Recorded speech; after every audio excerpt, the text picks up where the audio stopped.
I didn't get to dump video last night, so I don't know how much room I have on my card. Yesterday, I hung out with Buddy and Ed, and then I hung out with Mike Fagans.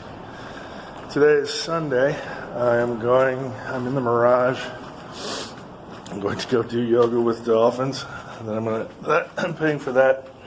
Gets you the spa for the day. So I'm going to stay in the Mirage most of the day between the yoga with dolphins. Oh my God, Terry Fader's watching me. Yoga with dolphins, and then poker tournament this afternoon. And then debating catching an improv show tonight. But yeah, I don't know how much footage I'm going to be able to get throughout the day, so I'll probably take pictures if I can. I won't take pictures of the yoga class because, as I said online, that's weird, I think. Oh, there's a free photo, I'll get it. So this is the before for that. So this is the post-dolphin yoga video. I'm sitting in the spa at the Mirage, and here's the recreational area. Probably not going to, I might take pictures, but I'm not going to walk around taking video in case there's people enjoying the facilities. I could have taken my camera into the dolphin yoga, so I apologize for that. But a young lady from Minnesota offered to take pictures for me, so I have about a dozen images that will be included with this post on Instagram. Yeah, I also met a guy named Scooter. That's Scooter. Say hi, Scooter. Wow. He's from Houston, and we swapped information, so he's sending me restaurants I need to go to while I'm in Houston. Apparently there's a place with a huge pork chop. The three-fingered chop. The three-fingered chop that I'm going to enjoy on a Friday night in Houston. So yeah, made some new friends. You'll see. And crawfish. I got to do crawfish too.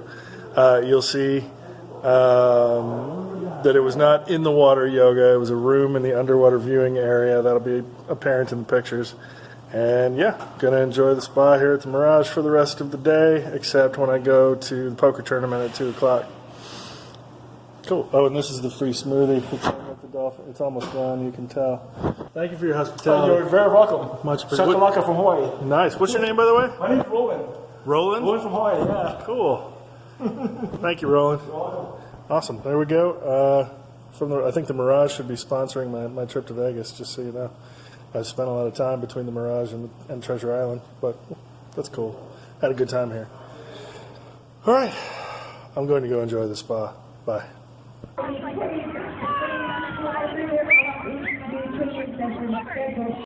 So, I'm about to go back to the spa. I started with so again. You see that? So here's the entrance to the spa. There's trees here. And just for the sake of, efficiency, I'm going to sit out here, maybe variety, to talk about the poker game. It is a little after 4:30, which means I played for 2.5 hours. And I'm going to start by saying I think I played the best poker I've played in my life. There were only 2 tables, so it was like 20 players max. I think it was more like 18, 19. I knocked out the bubble to get to the final table, and then I was the first person out from the final table. But here's how the hand went, and I know it's a poker story, so if you're like, oh, I've heard enough fucking poker stories, don't listen, that's cool. There was an all-in from somebody who had come from my table. He was the guy to my left at the original table, but he was in position, I was in position 2, he was in position 7, with a button in position 3. So he in position 7 bet 2,500. I called 2,500, and then the guy to my left in the dealer spot, who was from Australia, he went all in for 14 and change. I think it was 14.6. And I was kind of wanting the guy in position 7 to call because I was holding ace-queen offsuit, and I was like, I don't want to make this decision. So if he calls, I can fold without feeling too uncomfortable because it's a drawing hand. And so he folded, and I was like, and I later found out he folded jacks. So I thought about it, and I was like, I think the Australian guy's playing the button, but I don't know him well enough yet. I want to fold so I can get more information, but I might have him beat considering he's playing the button. So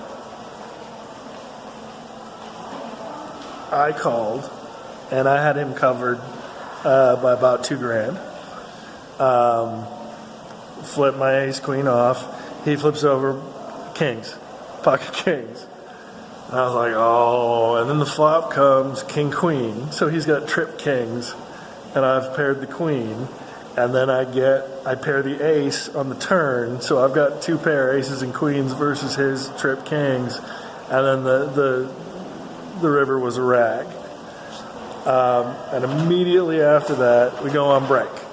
I've got $2,000, and I'm a couple positions. Trying to remember how this worked. Anyway, we come back from break. I've got $2,000. The blinds are 1 and 2, so I've got very few hands to find some place to shove.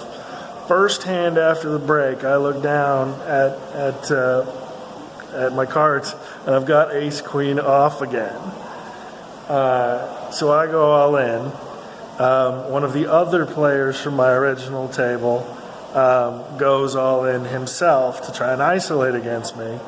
And then he flips over pocket tens, and I flip over ace queen. The entire table's going, oh, good luck. We had a really good time. I mean, we made the first table fun, and we were lightening up the second table.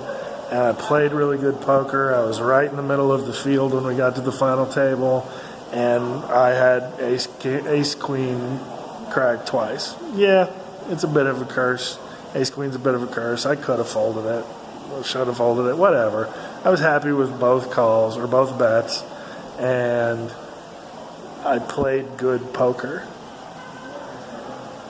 I stopped giving a fuck, and I stopped playing timid poker. I was playing tight aggressive, sure, but when I had something I wanted to play, there were some times I'm still coming out of my shell, kind of, and not going for it. But there were a lot of times that I went for it and took down pots just because I went for it. So the life lessons continue, and the whole trip is exactly what it's meant to be. And I told the table, well, I get to go back to the spa. And the Australian guy goes, well, it's sawed off with you, or something. I forget what he said, wank off, or he cursed me. And everybody was laughing, and we had a good time. Couldn't be happier with how today has gone, strangely enough. Cool. Do you mind introducing yourself for me? Hey, how's it going, man? My name's Dominique Walker from Las Vegas, Nevada. Dominique is the spa attendant today, and after I got busted out of the poker tournament I was in, I came back here, and I got dressed out in the robe that they had given me this morning. Yeah. And when you saw me, what was your reaction? I said, oh, man, you're too big for that robe. He was going to be looking like a straight jacket on you, so I was like, man, I got to hook you up with the bigger robe, most definitely. And I've got a bigger robe now. That's about all I can show you, because that's all. Yeah, the other one, he's about twice my size, and that one's tight on me, so I'm not the biggest guy in the world either, so it's definitely not going to fit him. I just figured that was it. That was the biggest robe you had. No, definitely not. We haven't hit now. We call him executive robe, so it's our executive robe. So I have an executive we treat you like a boss today, so we can do that. I highly recommend the Mirage Spa. So thank you for rescuing me from the straitjacket robe. No problem, man. I'm glad you enjoyed it, all right? For the executive robe. Yeah, executive, man. Thanks for taking the time to be in a video. No problem. All right, have a good one.